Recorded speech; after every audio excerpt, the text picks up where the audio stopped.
Жақсы оқушылар, саламатсыздар ма?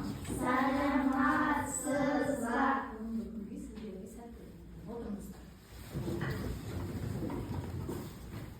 Жақсы оқушылар, біз жақсы. Кім жоқ сыныпта? Бүгін сыныпта қойшыбай Дана жоқ. Себепті, себепсіз? Себепсіз. Жарайсың.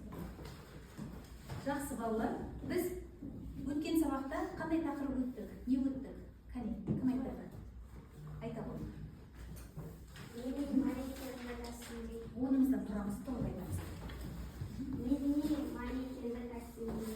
Костюм. Иә, жақсы, жарайсың. Ал енді сол өткен сабағымыз біздің есімізде екен, ендеше есімізге салып қойын. Есімізге салып қараймыз.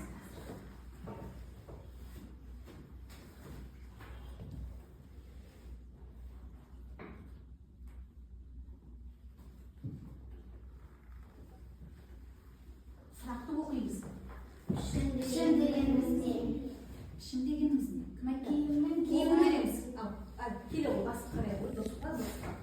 Жылдам. Дұрыс па екен? Иә, өте жақсы, жарайсың. Келесі сұрағымыз.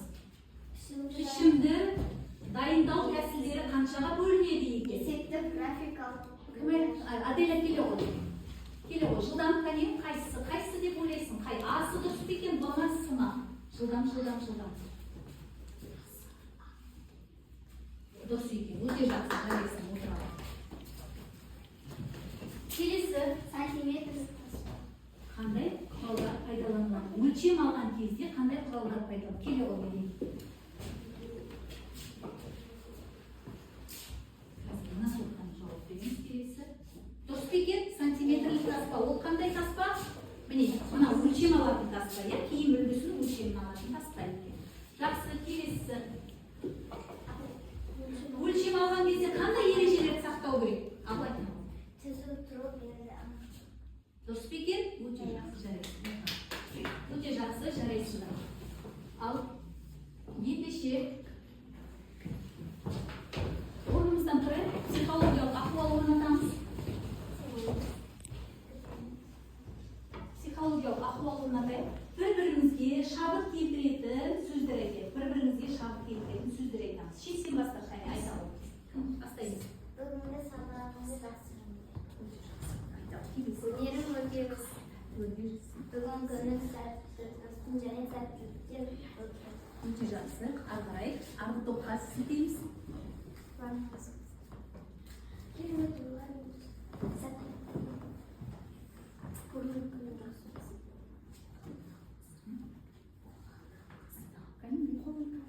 Мен сіздерге бақыт тілеймін. Өте жақсы. Ендеше бүгінгі өтетін тақырыбымыз біздің қыздар кітабымызды ашамыз. Бізде параграф кітаптарында 17-ші бетте оқимыз. Тоқыма мозаика техникасында тігім бұйымдарының дизайны, құрақ, печворк, квилт идеялары құру. Бүгінгі сабақта меңгерілетін оқу мақсаттарымыз өзінің және өзгенің суретшілер, қолөнершілер, дизайнерлер тәжірибесіне сүйене отырып және композицияның негізгі заңдылықтарын ескеріп, қарапайым нысандардың дизайн дайындауынша тапсырмалар орындау. Екінші мақсатымыз шығармашылық жұмысты орындау кезеңдерін анықтай отырып жоспар дайындаймыз. Сабақтың мақсаты барлығы құрақ құрау технологиясымен танысамыз, барлығыңыз танысасыздар, танисыздар. Құрақ түрлері мен технологиялардың идеяларды меңгеріп, түстерін ажырата білесіздер. Кейбіріңіз мүмкін тәжірибелік дағдыларын өз бетінше жұмыс жасай білу жолдарын және шығармашылық қабілеттерді дамытасыздар. Келесі өткен сабақты пысықтадық. Жаңа тақырыпқа тоқталамыз. Қыздар, енді бізде кітаптарыңызда сіздердің сурет берілген, көріп отқан боласыздар. Кітаптарыңызда міне мына жерде бірнеше сурет берілген. Қараңыздар, көрдіңіздер ма? Енді осы суретке назар салып қараймыз. Кітаптарыңызда да бар, алдарыңызда қыздар. Мына ортақ суреттерге қандай ойлайсыздар? Не біріктіреді? Қандай техникада орындалған барлығы? Кәне, орнымыздан тұрып айтайық. Айтаға және біліп отырсың, иә, сен біліп отырсың, иә? Қырау, лоскутные, шите. Өте жақсы, жарым. Қандай техникада орындалған? Қандай техникада орындалған? Айтшы, тұрамыз, орнымыздан тұрып айтамыз. Қандай техника? Мозаика. Мозаика балдар өздеріңіз білесіздер, иә? Түрлі түстер ма? Түрлі түстер, иә? Түрлі түстерден тұрады. Енді мына суретке тоқталайық. Қараңыздар, мына суретте бізде не көріп тұрмыз? Әр түрлі нәрселерді көріп тұрмыз. Сөмке, диван, бұйым, ойыншық, әр қайсысы әртүрлі түспен орындалған, иә? Бұны біздің халық шеберлері, қазіргі дизайнерлер қолмен, құрақпен, әртүрлі көптеген бұйымдар жасаған. Бұны балдар дизайн деп айтамыз. Түсінікті ма? Дизайн ол жобалаймыз, құрастырамыз, дайындаймыз, идеямызды жүзеге асырамыз. Ойымызға қандай идея келді, соны біз жүзеге асырамыз. Одан кейін мына қараңыздар, тігін бұйымның дизайны, бұйымды модельдеп, конструкциялау, ыңғайлы, үнемді әрі сәнді үйлесетін материалды таңдаймыз. Қандай жұмыс жасасақ та, біз бірден материалын түсіне мән береміз. Түсінікті? Ал енді мына жерде бізде сіздердің кітаптарыңызда құрақтың түрлері берілген, иә? Міне, көріп тұрсыздар ғой? Құрақтың түрлері, оқыма, мозаика техникасында тігін бұйымдарының дизайны, құрақ, міне мынаны құрақ, қыздар қараңыздар, квилт, мынаны печворк дейді. Мына қараңыздар, құрақ біздің қазақтың сәндік қолданбалы өнерінің түрі, иә? Құрақ. Мен мысалға мына жерде сіздерге көрсетіп өтейін. Мына жерде түстер алған, геометриялық фигуралар, иә? 3 бұрыш, 4 бұрыш. Тек қарап отырсаңыздар, әртүрлі геометриялық фигуралар қолданылған. Мынау кішкентай көрпешеге тігілген, бірақ әлі ішіне мақта салынған жоқ, иә? Ал енді әртүрлі тек қана геометриялық фигуралар емес, мына қараңыздар, оюды ала аламыз біз. Оюдың өзі бірнеше бөлігі бар, иә? Әр бөлікке де бөлінеді. Қаншама түрлі, 2000 жарым астам түрі бар екен ою өрнегіміздің. Одан кейін міне мына қапталға, мына бетін қараңыздар. Бұл да ромбик тәрізді үш бұрыштар қолданылған, байқап тұрған шығарсыздар, иә, өздеріңіздің. Жақсы, мына жерде тағы да міне осындай, мынау уже орта көз өрнегі деп айта аламыз. Ортасы, көрдіңіздер, шаршыны тіке көлденең қойған, қарап отырсаңыз. Жастықша тәрізді. Міне мынада сол екі түсті қолданған, мынау шәйнек ұстағыш етіп тігілген. Көрдіңіздер, мынау да бір бұйым. Ал мынау, мына қараңыздар, мына құрақты қараңыздар. Ерекше ма? Ерекше. Енді мына жерде қараңыз. Бұл қандай өрнек айтыңызшы? Жаңағы айтқан ол да өз өрнегі, иә? Жақсы. Мына жерді қарайды. Мынау енді көрпешеге арналған, иә? Біз қонақ келген кезде, қазақ халқы қонақжай халықта көрпеше бірден қонақ келгенде төрге біз көрпеше төсеп қонақты төрге шығарамыз. Міне қараңыздар, әртүрлі геометриялық денелер орындалған. Ал енді қыздар, мына жерде жаңа айттым, құрақтың фактурасы, түрі, матасы, қиындылары. Матаны таңдаған кезде, мысалға, біркелкі мата таңдауымыз керек, біркелкі. Біреуі жұқа атлас болмайды, біреуі басқаша шілтерлі болмайды. Бір қатты, мықты, тығыз себебі көп қолданамыз ғой, біз көп жуамыз. Сол себепті бізге тығыз маталар қолданғанымыз жөн. Мысалға, міне мына қандай түгі бар ма, кішкене қалыңдау ғой. Мына екіншісінде дәл сондай түгі бар, қалың қолданамыз. Түсінікті?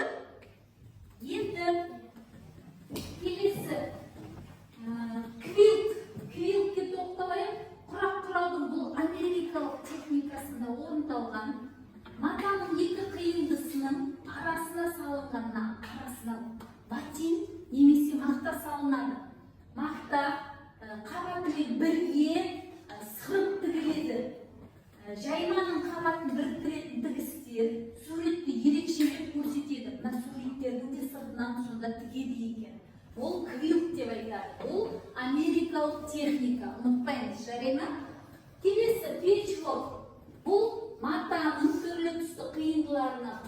бұйым тігілетін қол өнер түрі. Бұны классикалық құрақ өнері бұл Англияда пайда болған деп саналады. Англияда пайда болған деп саналады. Енді құрақ құрауға арналған ою-өрнек схемалар берілген. Қазір бірінші тапсырма. Ал ендеше балалар тайрыпын танысайы. Дизайн жабалап, дайындауды, яғни идеядан, оны жүзеге асыру дейін барлы рекет амтитін дөріс. Дизайнер дизайну кесін жасайтын маман. Тегін бұйымыны дизайны бұйымды модельдеп, конструкциялау, айлы немтіресін телесетін материалдарды тадау. Түрлі түсті қағаздар, кітаптарымызды сәл шетке қойып, қыздар. Алдарыңызға мен қазірдерге оған түрлі түсті жаңағыдай өрнек қарастырамыз. Түсінікті ғой, міне, ортаға аламыз, клей бар. Клейіңіз бар жоқ, қыздар, міне, мына жерде бірінші тапсырма. Бірінші топ ботагөз өрнегін орындаймыз, екінші топ қайшы өрнегін орындаймыз. Мына оюдың, мына өрнектің түрлерін қараңыздар, схемасында ботагөз өрнегі, геометриялық фигуралар қайталанады.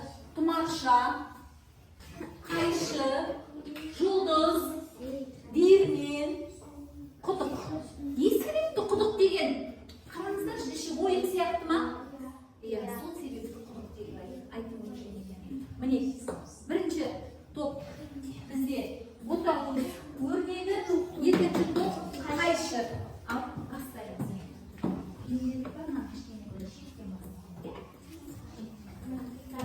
Ауызбіршілікпен топтық жұмыс, топтық жұмыс орындаймыз. Ойланамыз, мына суреттерді мәңгереміз, қараймыз. Қайтты? Бұлай, ал, бастаймыз. Құрастырамыз, бірі. Клейді жағамыз, клей жағып жапсырып тастайық. Клей жағып жапсырамыз. Бірінші қайсын жапсырамыз?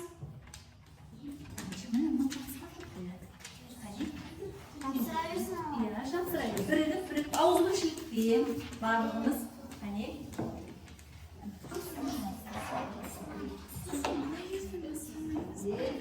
Жылдан орындарымыз. Ортаға аламыз. Енді жапсырмаймыз. Енді қараймыз. Қай жері? Келесін жапсырыңдар. Қайсын қоямыз? Дұрыс.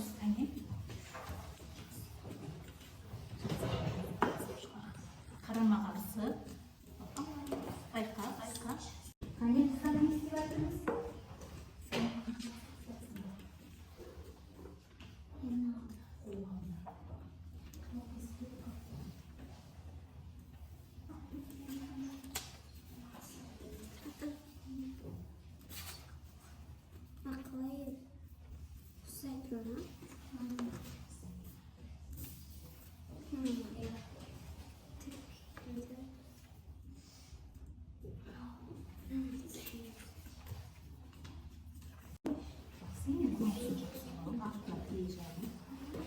Клей жағып аламыз.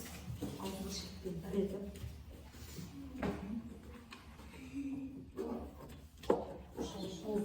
Көп не істемейміз. Қысы. Енді.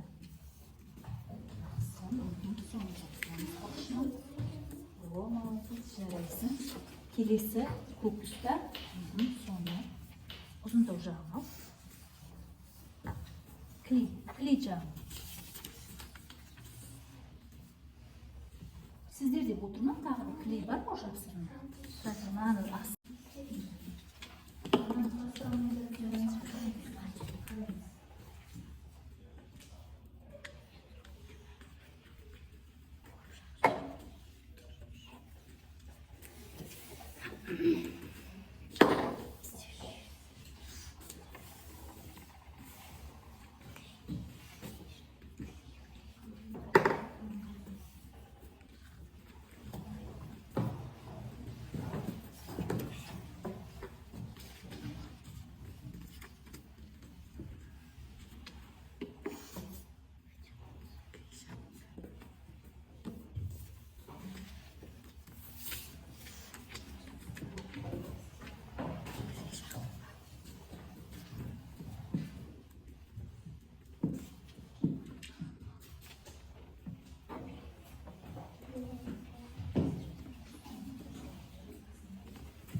қазір барлығымыз тұрып, бұл қандай өрнек, қай жерде қолданылады?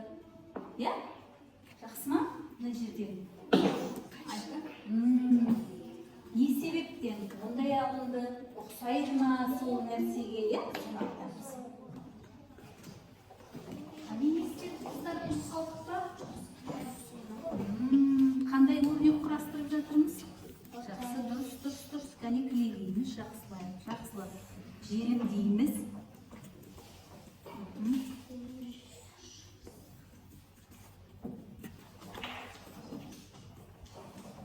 Қане тездетейік, қыздар.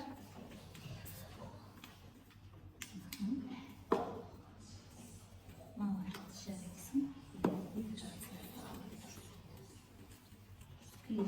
Клей көтеріп.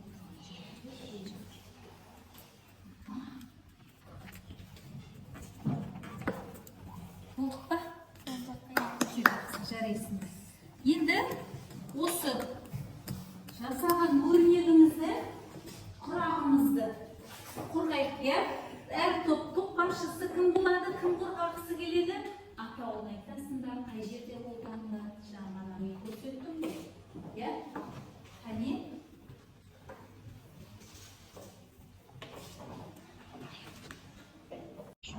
Біздің топ қайшы өрнегі жасады?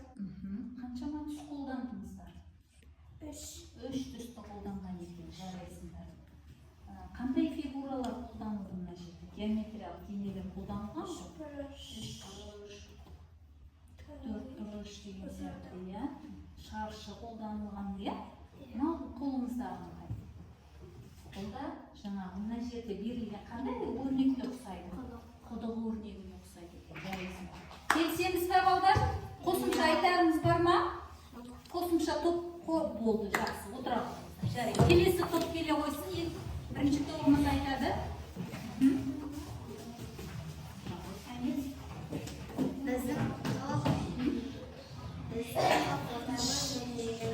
жасады. Бұл көрпешелерде және жастықшаларда қолданылады. Өте жақсы. Бұл жерде 3 түс қолданылған. 3 бұрыш, 4 бұрыш формалары бар. Өте жақсы. Тағы. Мен де ойлауы естейді. Жастықшаларда қолданылды, иә?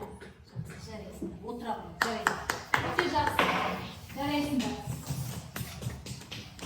Бірінші тапсырмамыз орындалды. Ал енді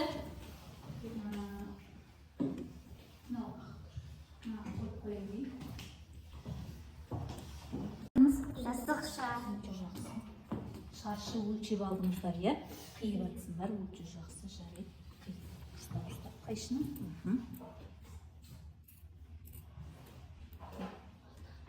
Қауіпсіздік ережені ұмытпаймыз. Қайшымен жұмыс жасаған кезде қайшыны бір-бірімізге үшкір жағымен бермейміз, иә?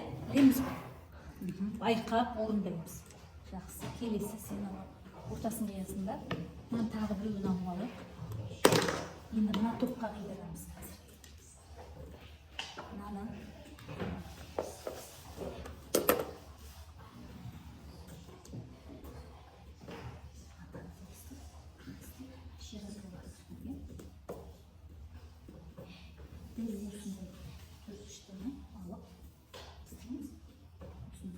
Кішілеу болады, иә? Осының өлшеміне алып, қиып аламыз.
Қолмен. Қолмен тігеміз.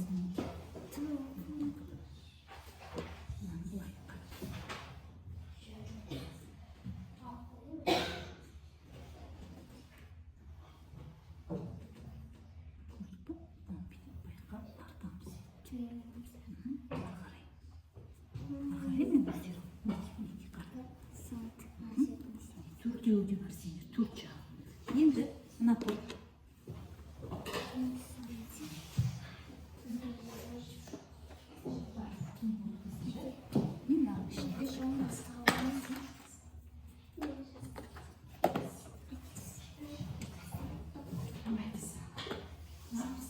Мен бірінші қолмен көреміз, қолмен. Содан кейін басқа ене бар ма? Мына жерде барлығы нешеу? Бәрі емес енді. Бәрі.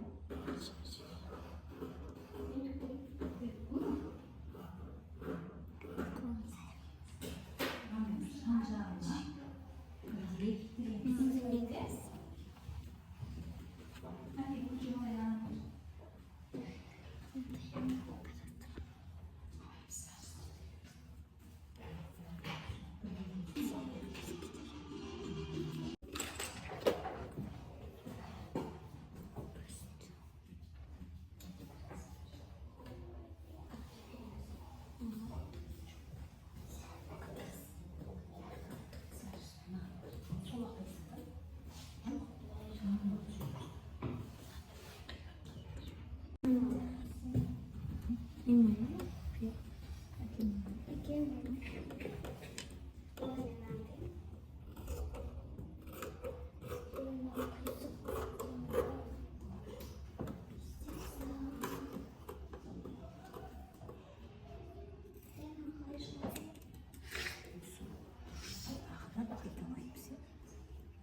Төртеуін көріп, иә?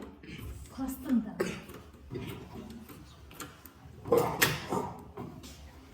Мынаны қойып қараймыз, иә? Шығам екен. Матадан. Тағы біреу қайда? Үшеу екеу. Міне бар. Міне осындай еді. Енді мынаны былай аударып, не істейміз? Былай жүргіземіз, иә? Сосын мынаны да былайына жүргіземіз. Машинкалетіп қараймыз ба?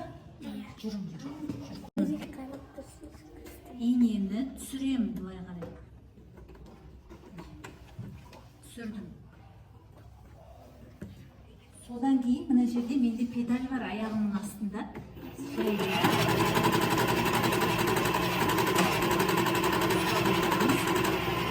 Қауіпсіздік ережені сақтаймыз. Қолымызды былай тықпаймыз. Мына жерде ине себеп қолымыз кіріп кетуі мүмкін. Түсінікті?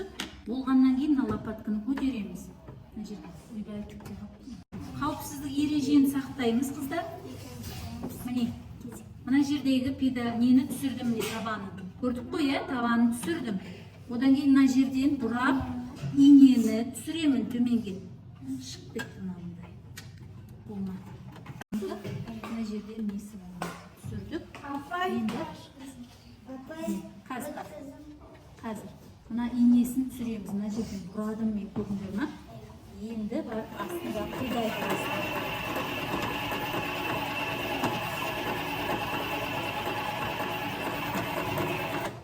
тоқтаттым, жоғарына көтердім. Көрдіңіздер ма? Мынаны былай киіп жібереміз. Мына бір шеті тігілді, көрдіңдер ма? Енді мына жағына жасауымыз керек. Мінекей, қараңыздар.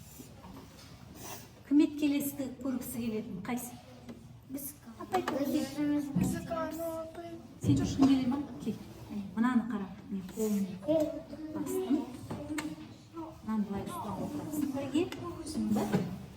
Сосын мынаны бұраймыз қазір. Бірінші мынаны лопатканы бас. Мына инені бұраймыз. Инені төменге түсіреміз. Түсіргізіне қарай түсіре бер. Енді мынаны ұстап отыр бірге. Мынаны былай ұстап. Қолыңды былай итере берме, шетке. Енді бас педальді аяғыңмен. Енді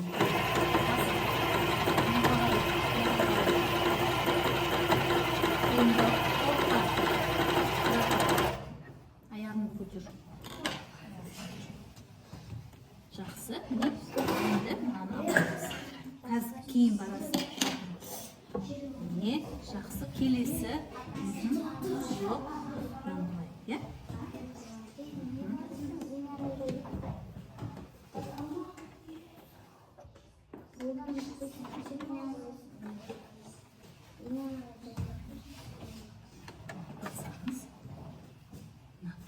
Шетке шығып кетпе, қолыңды байқа. Мынаны ұстап отыр, кетіп қалмасын. Инені түсіреміз, иә? Ал, жайлап бас, жай бас, педалі. Жай бас. Қорықпа. Қалаға қалың. Жоқ. Шеті тиіп тұр матаға. Мынаны түсір. Қорықпа. Енді мынаны бұра. Инені түсір. Ыңғайына отыр, өзің ыңғайына жақында ыңғайына түсіріңді болды. Енді жайлап педальді жай бас, жай аяғымен жай бас, жай бас,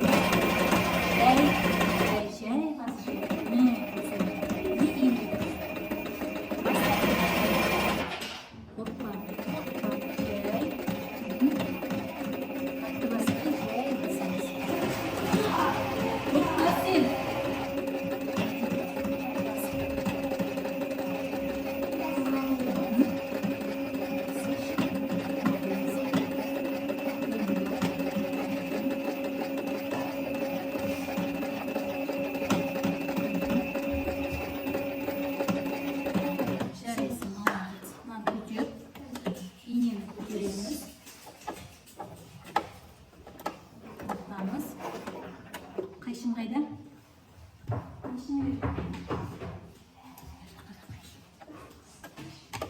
Қарап көрінді? Қандай болды? Әдемі болды ма?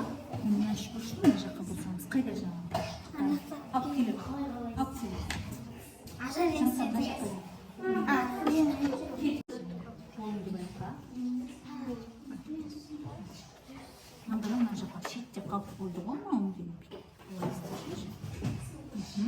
Саусағыңды бұлай.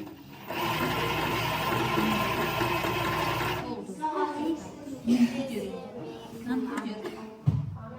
Көтер. Бұлай аламыз. Қайшымен?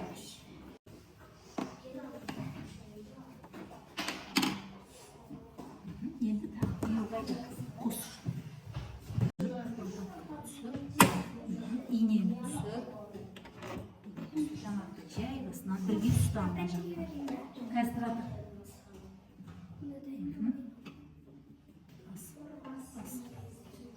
Жай бас.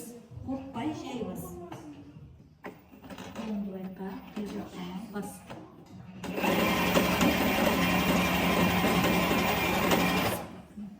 Жөндеп ал. Дұрыс, жөндеп ал, асықпай.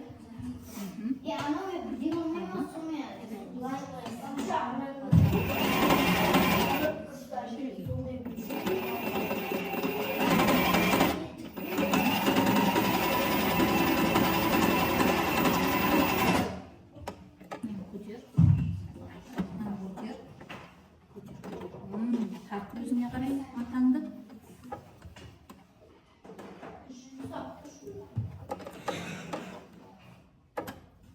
Қара ашып қара. Жақсы. Енді қайда қосамыз? Қай жеріне қосамыз енді? Мында, иә? Тағы. Түсір, қорықпа, өзіңе қарай. Өзіңе қарай. Түсір. Ұста, қолымен бер жағын ұста. Педальді төмендегіні жай бас енді. Қорықпай жай бас. Ыңғайына қойып ал. Режен сақтаймыз. Қол саусағымыз былай алдына жақындатпаймыз. Педальді басамыз. Аяғың астынан жай бас. Жай бас. Жай. Орташа бас. Не жүр? Тағы.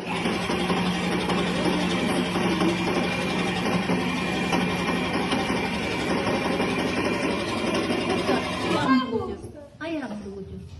Аяғыңды бас. Аяғыңды. Педальді бас. Болды.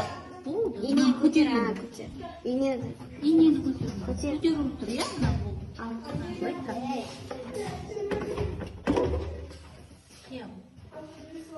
Енді көрсетін қалай не шыққанын. Мінекей, қараңыздар. Әдемі болып жатыр ма? Қандай өрнек шығып жатыр бізде? Ботагөз, жарайсың, өте жақсы. Әлде қосамыз, жан-жақтарын қиямыз, солай ма? Артық жерлерін қиямыз, иә. Жақсы, қазір. Екінші топтың көрсет жіберін қане? Қайсы? Тіккендеріңді. Анан çıkışsın. Тіке ұстаман, бірге ұстап, бірге тұрсай. Бірге жөндеп жіберейік ме? Қара, жылышқа еткен. Осыма, давай. Түсірдің ғой? Бірге ұстаймыз. Енді аяғың астындағы педальды жай бас, мынаған қара, алдыңа қарап отырасың. Бас. Жай басқан бас. Жай бас, жай.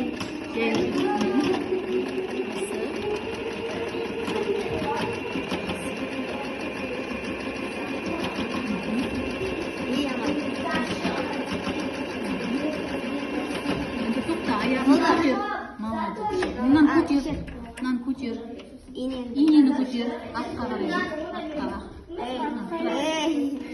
Енді ашыңдар. Қайшымен қиямыз. Қауіпсіздік ережені сақтаймыз. Жарайсың. Енді біреу қалды. Енді бір қаптал. Ұстан қолдарымызға. Ботагөз өрнегі. Құрап атырмыз. Құрап. Түсінікті ғой, иә? Құрадық. Геометриялық фигураларға қиып, құрап. Қорытайық бүгінгі сабағымызды. Бүгінгі сабақты қорыту үшін міне мынандай сұрақтар қойылды сіздерге. Құрақ түрлерін атаңыздар. Қандай құрақтың түрлерін естідіңіздер? Кім жауап береді? Құрақтың түрлері. Жақсы. Жауап береді. Ботагөз, томарша, қайшы, құдық, диірмен, жұлдыз. Өте жақсы, жарайсың, отырамын. Келесі, екінші сұрақ. Құрақ құрау үшін қандай материалдар қолданылады? Жақсы, жауап береді. Қандай материалдар? Тығыз материалдар. Жақсы, өте жақсы, жарайсың, отырамын. Келесі, үшінші сұраққа жауап берейік. Қима, үлгі не үшін қажет? Кім жауап береді? Аделя ма? Жақсы. Қима, үлгі не үшін қажет? Кім жауап береді? Қима үлгі дегеніміз құрақ құрау үшін жақсы. Қандай? Төртбұрыш, үшбұрыш қималау үшін керек. Жақсы. Отырамын, жарайсың. Келесі. Үш негізгі түстерді атайық. Үш негізгі түстер. Қызыл, сары, көк. Өте жақсы. Ал қалғандары қоспа, иә? Бір-біріне араластырған кезде қосымша түстер шығады, иә? Жақсы, жарайды. Ең соңғы сұраққа жауап береміз. Дизайнер деген кім? Кім жауап береді? Қане? Жақсы. Үлгісін жасайтын маман. Дизайн үлгісін жасайтын маман. Мысалға біз не жасадық? Міне? Жастықша жасадық. Иә, мінекей. Қандай құрақ алдық? Қандай? Ботагөз құрағын алдық, мінекей балалар. Жарайсыңдар. Ал жақсы, жарайсыңдар. Өте жақсы балалар. Енді сабағымызды қорытындыладық. Сіздер бұл сабақтан қандай әсер алғандарыңызды қазір айтасыздар. Түсінбесеңіз де таңдаймыз, иә? Ал сұрақтарыңыз болса мұнда. Сабақты түсіндім десеңіз мына белгіні таңдайсыздар. Жақсы ма? Ал кім келеді?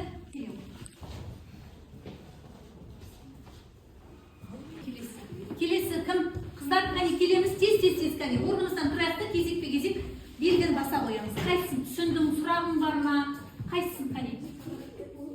Өте жақсы, жарайды.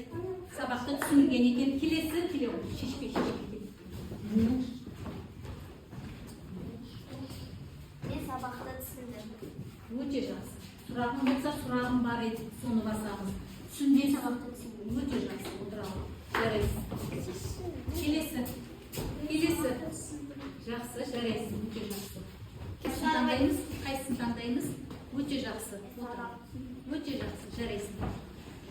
Жарайды, оқушылар, бүгінгі сабағымыз түсінікті болған екен барлығыңызға. Рахмет сіздерге. Өте жақсы белсенді қатыстыңыздар. Жарайсыздар. Сау, саламат болыңыздар.